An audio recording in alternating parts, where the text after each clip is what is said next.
welcome back. All right. So last week, I talked a little bit about our problems with D&D and kind of what has conspired in the last few weeks, specifically in the last week, as things were going down, sort of in the middle of the worst parts of it, right at the end of people getting really, really mad and canceling D&D Beyond and all of that kind of stuff, and the developments surrounding it, and how frequently everybody just felt abandoned by, as Wizards of the Coast, who are owned by Hasbro, and kind of their mentality about how they make money, how they continue to promote D&D, and how that reflects on other people, especially those creators who aren't making the massive amounts that Wizards of the Coast does. Wizards of the Coast, let me just be clear, last year made $1 billion for Hasbro. They are not a small-time player. They're not a small company. They're not a plucky underdog fighting against the big fellas. This is a mass media company that has billions and billions of dollars, has some of the biggest IPs that you can think of, like Star Wars, Transformers, G.I. Joe, all of these toy outlets, Barbie. No, Barbie's Mattel. I almost did what my wife did. My wife said Barbie the other day, and that was wrong. So there's all of these sort of IPs that they own a portion of and make money off of. And apparently they've now decided to push D&D. Why did that happen? Well, I think it's twofold. One, the pandemic drove a lot of people obviously into their homes, and in doing so forced them to consider other things to do other than what they normally would do. And one of the things that happened was there was a boom in D&D players.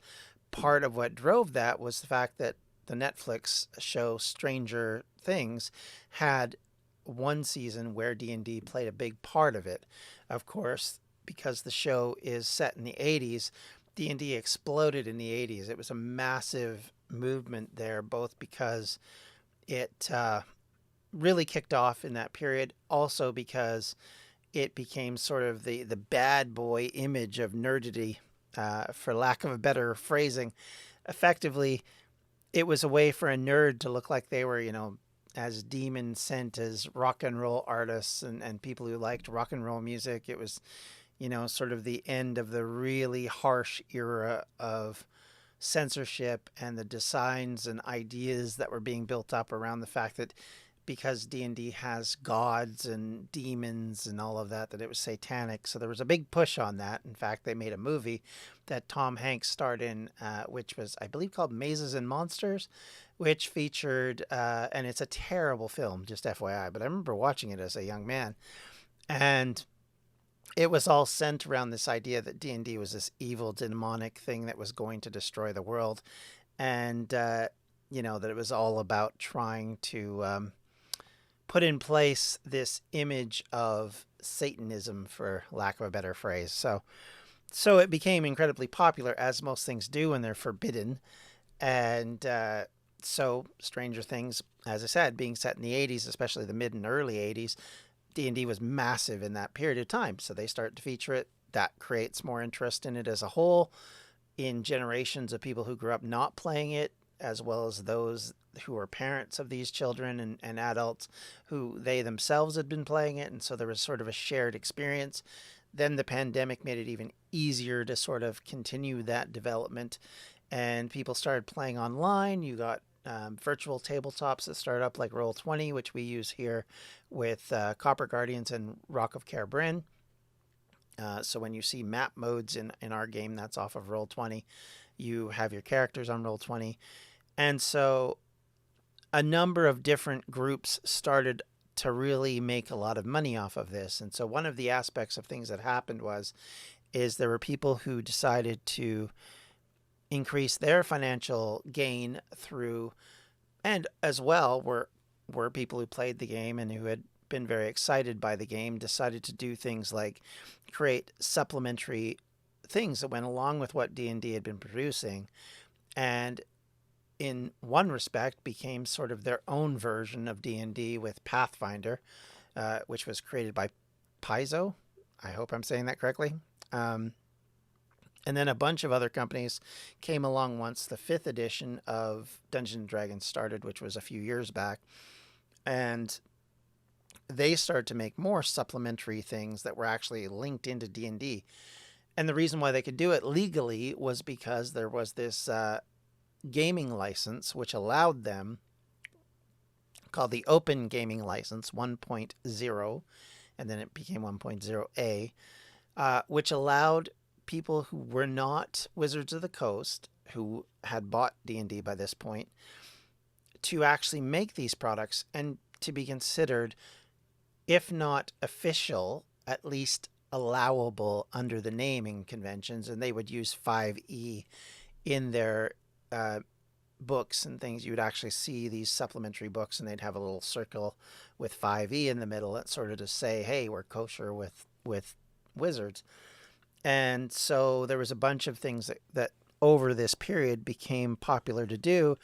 And the one thing that came about, of course, is these companies started to make a decent living off of this. They didn't make like billions, but they were making, some of them in the millions, and they're doing okay. Like Paizo is a company that makes a few $1,000,000 a year. So they're doing all right. But none of them are like Hasbro. None of them are Wizards of the Coast, who have multiple different ways of making money beyond just D&D, and don't have the street cred of being called Dungeons and Dragons. So they don't have the same level of connection with the average everyday person who has never heard of them like a Dungeons and Dragons does. I mean, if you say D&D to most people, if they're not familiar with it, they at least know something about it. If they're at all familiar with it, then they'll know even more. But if you said Pathfinder to somebody, they're going to think of maybe a Nissan Pathfinder or something along that line. If you mentioned Fate, nobody would think of that. They'd think of something else.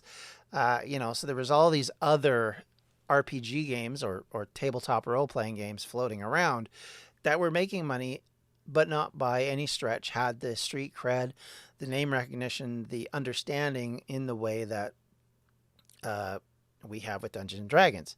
So with all that said and done, like I said, they were making an income off it. It's not like they weren't, so you can't say they were like broke. But if you understand this, you understand kind of where we're going with this. So as time went on and more supplements were made for 5th edition, both officially and unofficially, and people were using this gaming license to print a lot of things, there were instances where people were printing stuff that was not acceptable, that was of dubious quality to straight up racism, all of which kind of came to the head right before the pandemic with a group that had tried to make money off of the IP. And so Wizards went after them and put them out of business, basically, and rightfully so. Now, with all that said and done, here we are. So if we look at where things have gone since then, so as a slight rundown of last week, Wizards of the Coast, or WotC as they get called in the videos. So if you watch the videos, which I'll highlight 3 of them today, they are developing a new version of D&D, which they're calling 1D&D. It's supposed to be a continuation, effectively, of all the other editions. It's supposed to be sort of the successor to the 5th edition. Editions basically are when they have major rule book changes or major changes in the way the game is played, and they come out with these new rules. And they've had 5 in total, obviously. So the 6th one, which is now being retitled as 1D&D, is supposed to replace 5, and under the auspices of it's not a major overhaul, you don't need to throw away your books, everything will still be relevant, blah, blah, blah, blah, blah.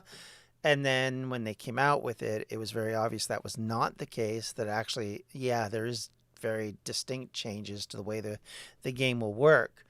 And so it isn't just so simple as I'm just going to pick up my 5e books and they're going to apply to this 1D&D. Instead, you're going to have different rules, different classes, different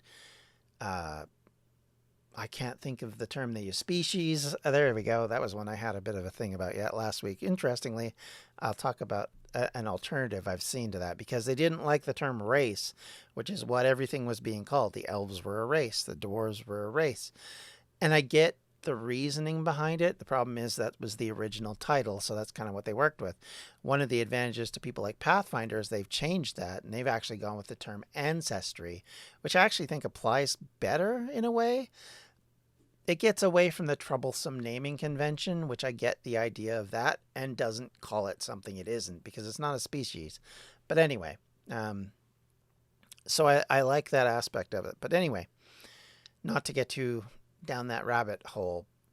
So you have these changes that they're making. At the same time, they announced they're going to have their own virtual tabletop, which is going to be 3D and very fancy and very built around developing daily kind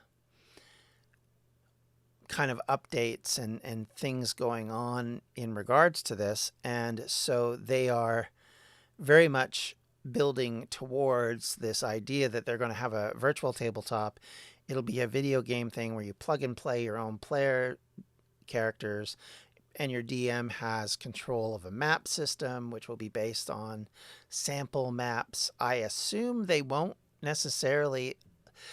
I'm sure there's going to be a way that you can do it so that you can put your own spin on it, but it won't be as flexible as things like Roll20 because the reality of it is to the 3D functionality, I can't see how that would work the same way as a 2D map does in the development of it. Regardless, people upset about this for a whole different reason, because the concern is that one of the reasons why they're going this route is to make you pay for basically increments of things. Oh, you want to add this? Well, that's going to cost you $5. If you want to add that, that's going to cost you $5. So that they can make more money off of the system, because as far as at least the executives are concerned, they're not making enough money off of us. And they see it as a way to monetize the system so that they can make more income by basically making it into a video game sort of idea where you have to pay for skins or loot boxes or take your pick of whatever you want to call it. You want that Draco Lich? Well, that's going to cost you this much. If you want that, it's going to cost you that much. So it'll be a lot less friendly to someone who's new. It will specifically be a lot more costly for a dungeon master, which sounds horrible.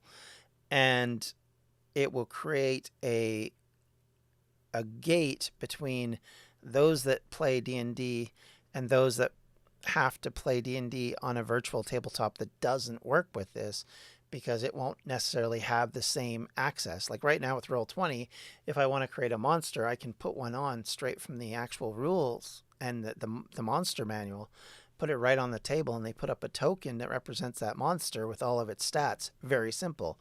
This sounds like they're going to do away with the ability for companies like Roll20 to do that. At least that's the argument. I think that's still on the table. I think their phrasing last week and I will explain what that means, takes that and runs with it still, even though they claim it doesn't, but we'll get to that in a second. Anyway, so in the meantime, as everything kind of percolated and got worse and worse and worse, a couple different things happened. And but I want to talk about 3 different videos that were created, and specifically the people creating them, because I think they did a very good job, much better than I can, at kind of framing the entire argument and talking about it in depth, both throughout the entire week of stuff that went on. And the very first one is a guy by the name of D&D Shorts. That's his name on YouTube. Please go check out his video. He's really, really good at distilling a lot of this stuff down. He was one of the people that started to reveal what was going on, because it was him who was being contacted by people at Wizards of the Coast regarding some of the issues that were going on. This is the other thing. There were leaks that were coming out about what was happening, and we haven't even got to the gaming license, which we had discussed briefly just a minute ago. The big thing that Wizards of the Coast was trying to do was create their own gaming license that would separate it from the previous one, which they themselves created 23 years ago, and remake it in a way that kept it in again, putting it in a closed garden.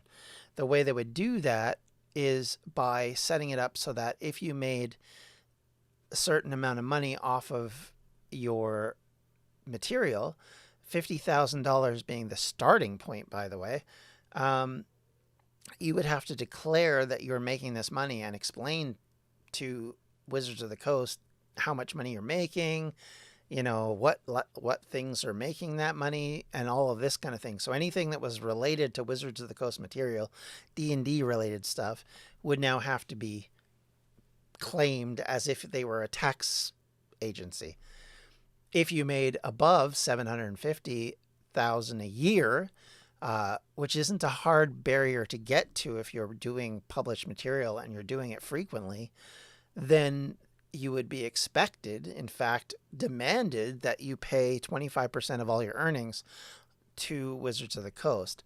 Now, I will say I'm not fully sure. I looked at the original document and it looked to me like it was literally all the money before you actually started to get profits was on that category. So everything you were paying your people was still included in this. That could be a mistake, but that's kind of my interpretation based on the reading of their legalese document that was leaked out. By the way, that's the other thing. It was leaked out. So effectively, all of their competitors would have to report how much they make off of D&D, and if they made over a certain amount, they would have to pay 25% of their earnings back to Wizards of the Coast. Keeping in mind what I said earlier, Wizards of the Coast is a $1 billion earning company versus their entire competitors don't make even close to that. I think if you added in every single tabletop role-playing game, I don't even think they make close to $1 billion. I think you might say $10 million to $20 million maybe. That's on a good year. So it's a massive difference and a massive income problem for a lot of these folks. So you can see why people got really upset and why companies were leaking the information that they were being demanded. Because the other thing was, too, is Wizards of the Coast, in their wisdom, decided to hold a meeting with a bunch of these guys and say, okay, we're going to hold this special meeting and you're going to get a sweetheart deal if you sign off on this agreement. And the sweetheart deal, by the way, is 15%. So they came at them not only with this document, but with an agreement, a contract to sign, which, again, we'll go back to why this is bad, and demanded effectively that they had to follow this new agreement. They gave them an NDA, so they weren't able to talk about it publicly, which is why it started to leak, because people were mad as hell, but couldn't say anything. So they were having to release it through back channels. Interestingly, within Wizards of the Coast, there's obviously people that are not happy. I mean, keep in mind that just because the executives at Wizards of the Coast and Hasbro are not really players of this game or understand what tabletop role-playing is necessarily, they understand the profit margin of it, but not necessarily the actual game itself. They may never even have played the game, let's be honest. So if that's the case, all of the people that are at the company who are making a living are actually legitimately caring about this game and about the consequences of all this. So they start to leak stuff. So we start to get information even more about where the thought process is of the executive, that basically the executive of these companies is effectively saying, oh, it's okay. It's our financial gain. If we do this, we need to make money off these players. How dare they play our game without paying us enough? And on top of all of that, they don't like their competitors making money off of their product. So they're also getting mad at that. Combined with all this, Dungeons & Dragons is about to expand its IP even more, because it's now going out as a movie coming soon, by the way, with Chris Pine. Then they're going to have a TV show after that. No idea if it's going to be related to this movie, but nonetheless. And all of that, along with the merch that they're going to sell, all of the things that they're going to make, from t-shirts to video games to people, action figures, not people. all of this money now is incredibly important to them. So they're looking at it from the standpoint of this is a way to broaden our income and pull even more in from this really big money winner. 72% of the income from Hasbro apparently last year came out of Wizards of the Coast, which seems absolutely baffling considering, as I said, the IPs they own either actually or whether or not they're going to do it through other methods, right? So all of this kind of comes down to greed, and thus the reason why the title of that video I think is pretty apropos.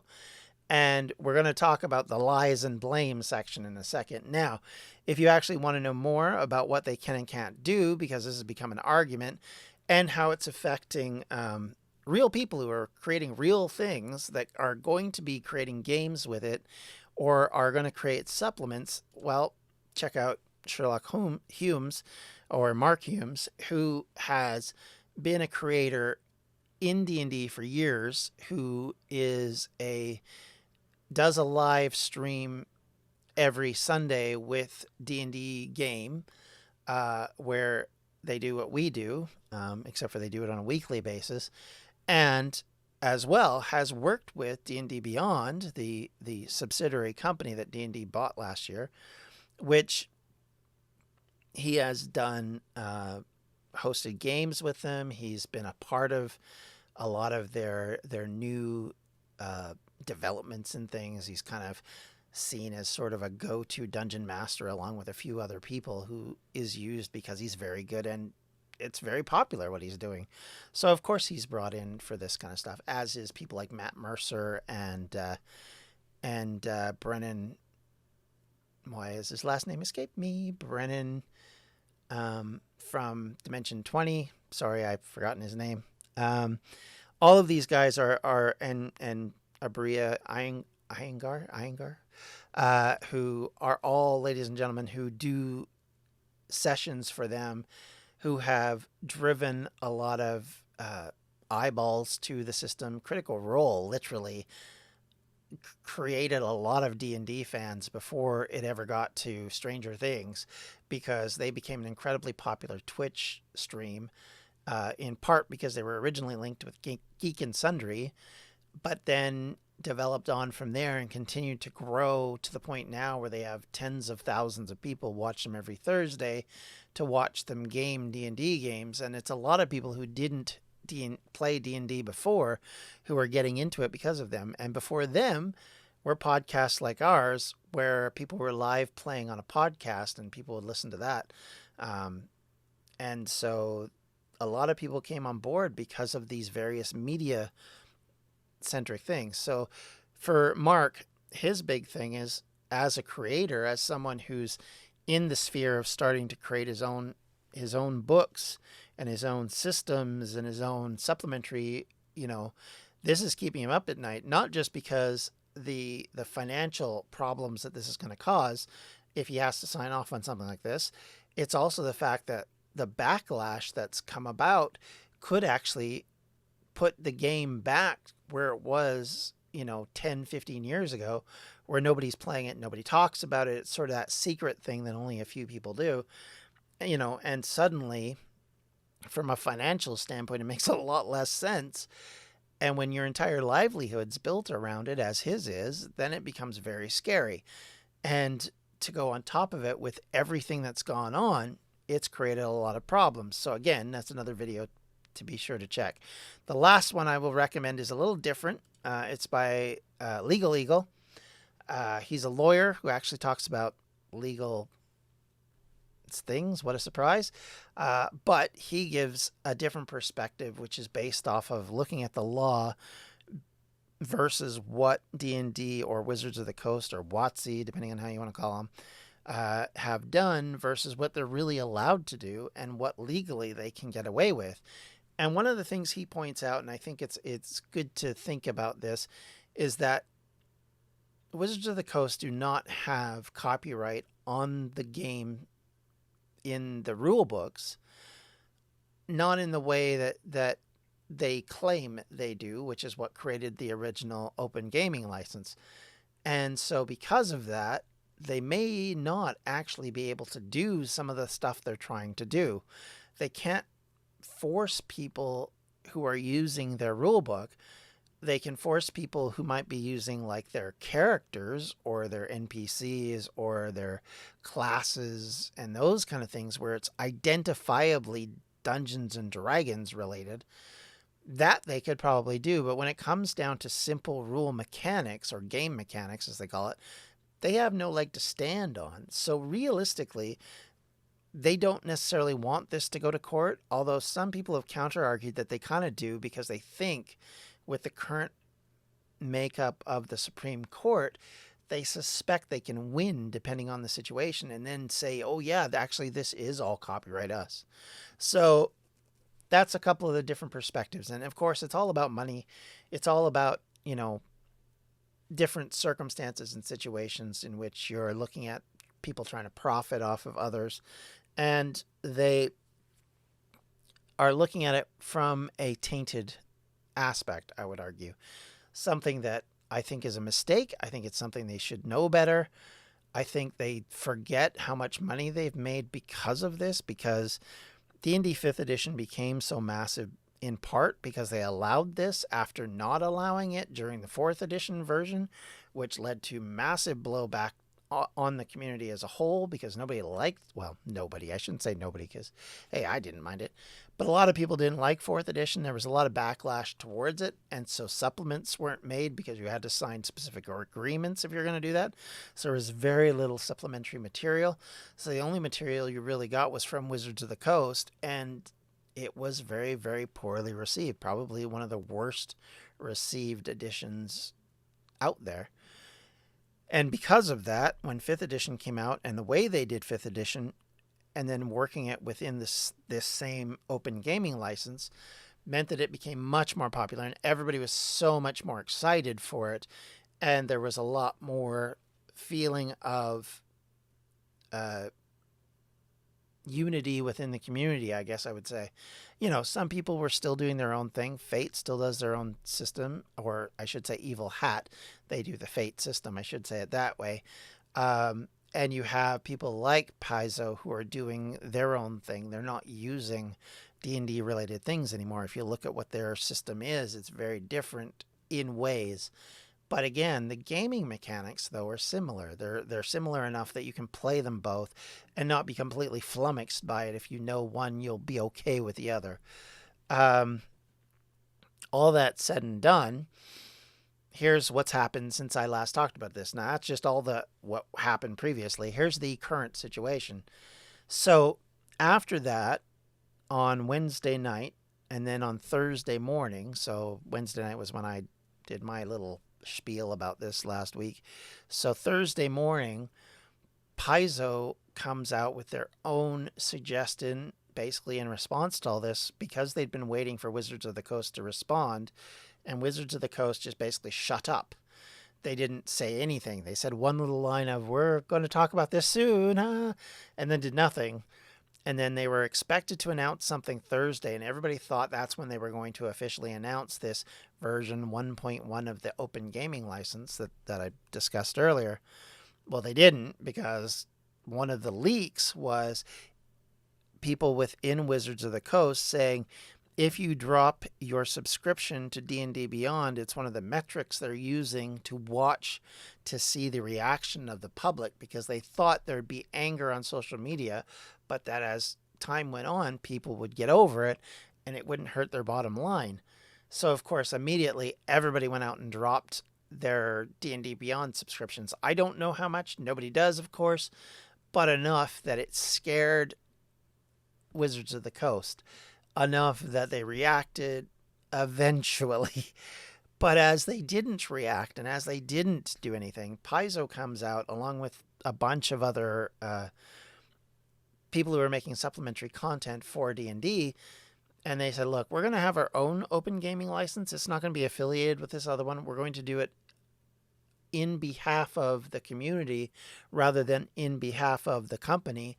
And so what we're going to do is we're going to hand it off to lawyers who will then be in charge of it. these lawyers will then look for a charitable foundation to take it over, so it'll be in their control.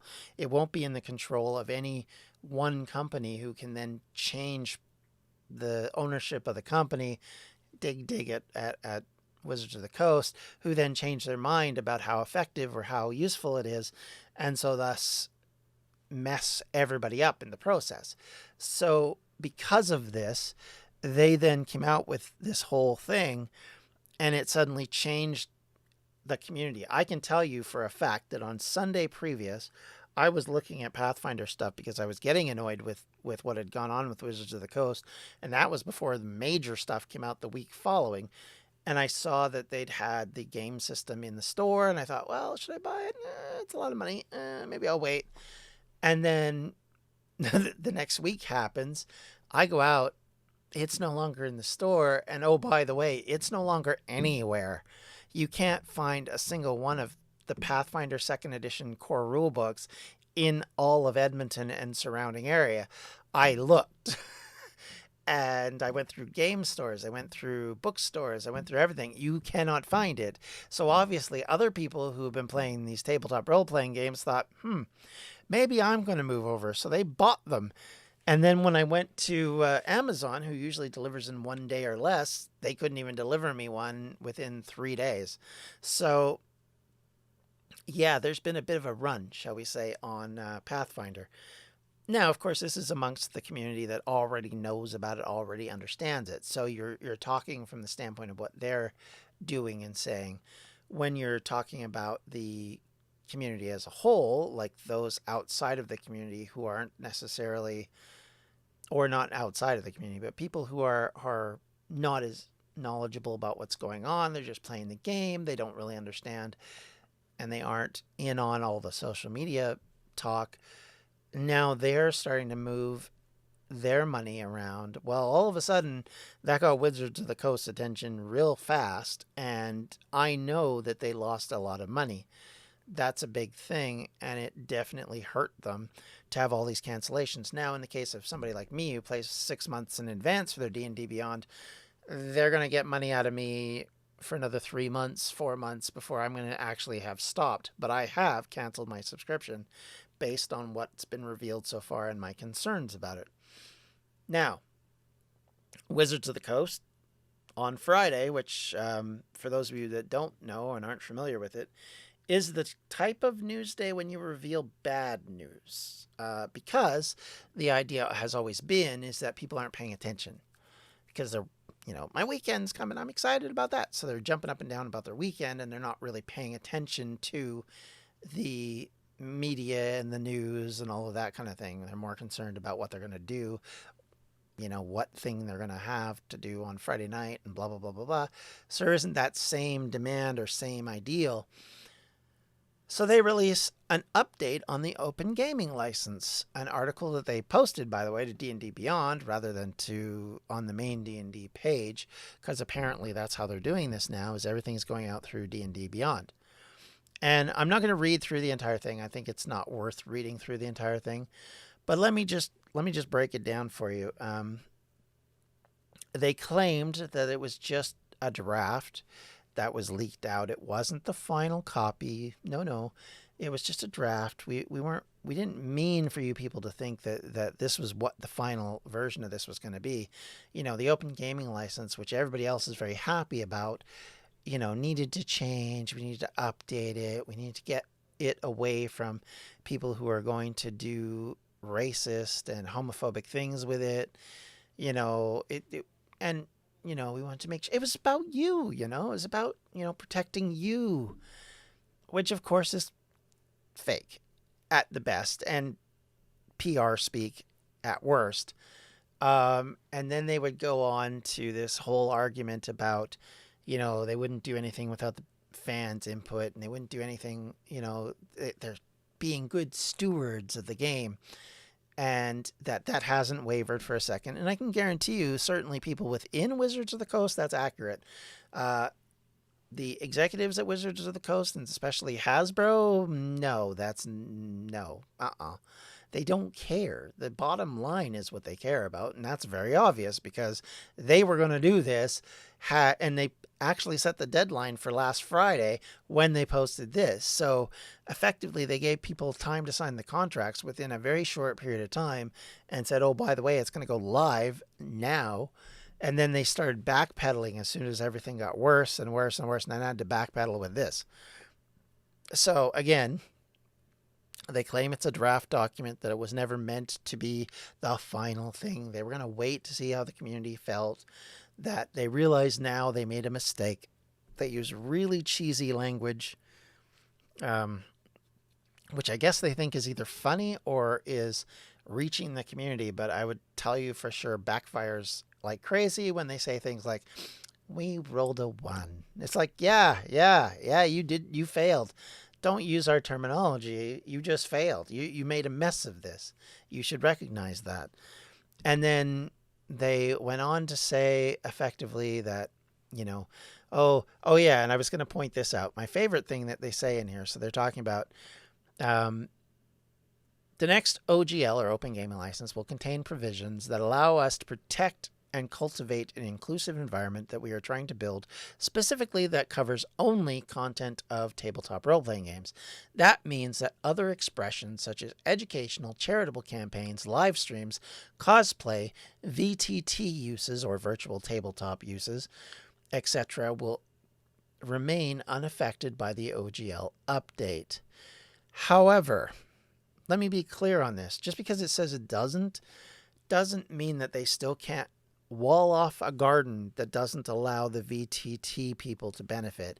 If they take away access to the campaign books, they don't allow them to allow their players to buy them. So then you can't have customized games on Roll20. So then you're having to recreate everything when D&D 1 comes out. That's a problem, because all of a sudden you don't have what I mentioned earlier, the easy access to the monster manual to be able to drop images onto your screen. You're basically having to create it whole cloth, which may become a barrier to use, which then becomes a barrier that will force people into going towards the D&D Beyond version of it, because it'll be perceived as easier.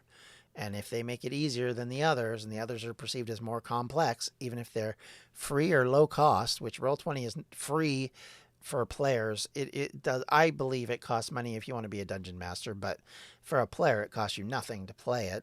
But D&D Beyond is not going to be like that. It's going to cost you money in the end.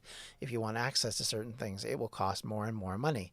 And I think that part of it is what they're driving towards. So this lip service to equality and fairness and blah, blah, blah, and we really weren't going to take all your money, is just that. I don't think it's quite true. And then, of course, they removed the royalty structure thing altogether, which I think was pretty obviously what got people bent out of shape in the first place.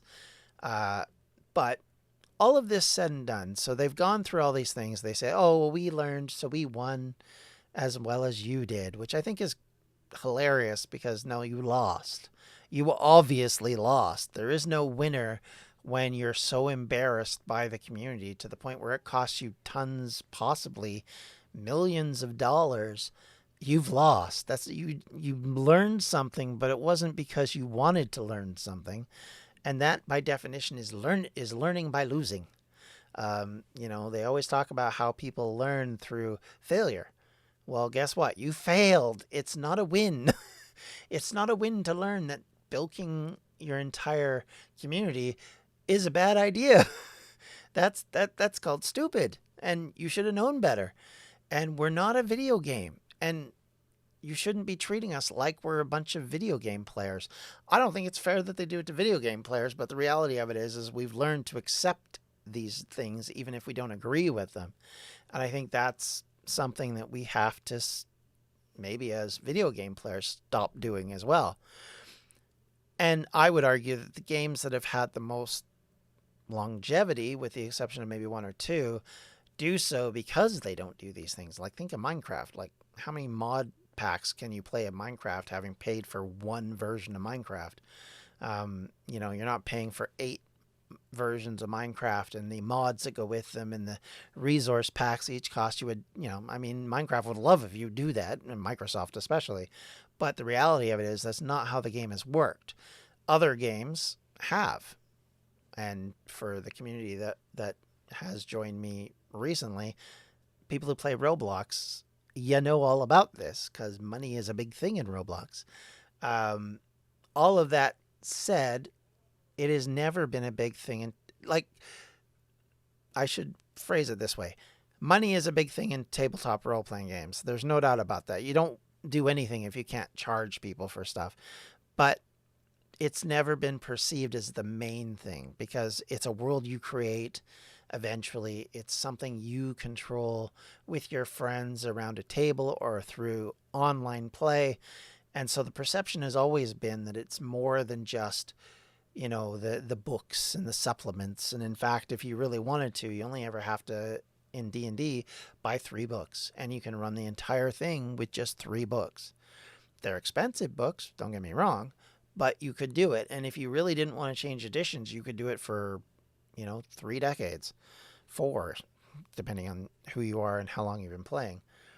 So all of that said and done, all of this news and craziness that's come out, we'll see how it affects things. We'll see if it affects their bottom line continually going forward. I think if the D&D movie flops, they might look at what happened here as being part of the indicators for the problem, because I guarantee you that there will be people who will protest the movie, who will tell their friends and neighbors, don't give money to Hasbro because Hasbro tried to bilk us. And if they do that, then you're going to have this situation where they are going to effectively make it so that you cannot, they themselves will not make enough money to justify their expansion. Then they'll probably fall off their interest, much like it was before, where Hasbro will be less interested in pumping, the tires of D&D and all of that. And then it'll fall back into what it was before, which was a community-led development of a tabletop role-playing game, one in which those that work in the company have relationships with and help build other creators, which has been the whole problem from the beginning. That's what they're supposed to be doing. At least that's what it's been for the last, let's say, 8 years, 10 years. And the fact that it isn't at the moment is strictly on Wizards of the Coast. It's their fault. And it's their fault for seeing profit and thinking they can get more if they just eliminate their competition, not realizing that their competition is not going to sit still and just let them roll over them. It's not in their interest to do that, so why would they? So my suggestion to Wizards of the Coast, and I said this the other day on Twitter, and some people came back at me on this, but I think I think it's the only way they survive this. Well, I shouldn't say. It's not that they won't survive, but if they really want to continue to grow this game and specifically grow the IP of this game so that they make money outside of the books, then I think what they need to do is they need to think long and hard, have a mea culpa, not this lame press release they put out Friday, but actually come out, have one of their big heavy hitters in charge of the company come out, put out a video on their channels and say, hey, we made a mistake. We recognize that. And because of that mistake, we broke your trust. And for that, we apologize. We broke trust with both those who depend on us financially and on those of you, the players, who are, at the end of the day, the people that pay our salaries and help us survive. And you are not simply dollar signs for us. Going against something that was published, which basically said that their chairman and others were like effectively saying that the players were at fault for not giving them more money, which is ludicrous kind of stuff. But that's allegedly what was said through a leaked email. So with that being the case, you need to come out and you need to be hardcore. We screwed up. It's our fault. We broke your trust. All those kind of things that you hear people say when these things go badly. And then what you do is, to resolve the whole thing, is instead of creating your own game license, which is trying to create a wall around your game that'll keep others out, join the Paizo version of an open gaming license. Announce that you're going to be a partner, one who listens, one who participates but doesn't dominate. And then when it's done, stick to it and don't change your mind when you don't like the fact that you're not making enough profit on it. And recognize the fact that the only way your game survives is if there continues to be people putting out books, material, adding to the overall game, and realize that having the celebrities participate in things is not good enough. It might catch the ideas and the fascination of a few new players, but overall, your game was not built on that. Your game is not that. So strictly that is a bad idea. It's fun to do, a special, D&D session with some random celebrity who's involved, and it's kind of a big deal. But the reality of it is, that's a one-off. It should not be your entire model. And I feel like it's become their entire model, so much so that, like, most of the older and more developed organizations that used to work with D&D have become very much against this. Hi, Webby. How you doing? And they have effectively come out and been very negative about this. And it's almost like it broke the floodgates open, and people just started to basically discuss just how often the organization treated them badly and created a situation where people are very much opposed to them. And yeah, that particular voiceover feels a little accurate there, Webby. Feels on the nose. And I think that's the long and the short of it. People need to understand that they can't just take advantage of a community and strictly rake them over the coals forever. Eventually, people will catch on. People will be angry. And when you're trying to destroy their livings, they're going to fight back, and they'll take you to court. And I would argue you're probably going to lose in the end. So with all that said and done, I think we're at the point now where there's going to be people who will now look at D&D and maybe start to consider other options. I think you'll have people who may have been thinking about participating in the community seeing so much backlash on social media, like where the point the hashtag D&D be gone was trending a lot, and Open D&D was Open D&D was trending as well. All of these things pointing out that there are problems in the community. And of course, if you're not a regular player, but you're seeing these kind of reactions and it's reaching news articles in the newspaper, and people who don't play the game are discussing it on YouTube in streams, in like CNN level of coverage, I think that's a problem. And I think it gives you a black eye. It doesn't suddenly make you relevant. It isn't positive. It's very negative, especially for a business model that depends on the loyalty of its players. And that is the blunt reality of it. If without the loyalty of their players, they will run into big financial trouble, much like happened to TSR back in the day, who at that point had owned D&D for a number of years into the 90s, basically went bankrupt because they had treated their players very poorly, and players were getting tired of it. And so they stopped basically purchasing anything from them. So in the end, they ended up getting bought out by Wizards of the Coast, who then in sequence got bought out by Hasbro, which is where we are now. And they don't seem to learn that lesson. You'd think they would. I mean, anybody who's played D&D for a long time, and most of these people should have some concept of it, at most levels at least, should know the history of it and the problems that have come about because of this. And hopefully, but I doubt it, from here on out, they'll have learned something. Hopefully, they will remake what they're doing with the current refresh, and they'll make it more cooperative and more a collection of people instead of just them dictating to everybody else what's going to happen. but I doubt it. Corporates don't like to do that. They try and hide behind, whoopsie, you caught us, whoopsie.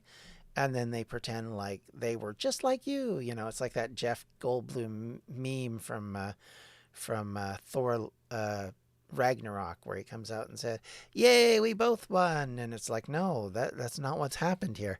You know, or he calls it a tie. I guess that's what he says. You know, you guys got some, I got some. You know, you can't have a revolution if you don't have somebody to revolt against. So we'll call it a tie. And it's like, no, that isn't how this works.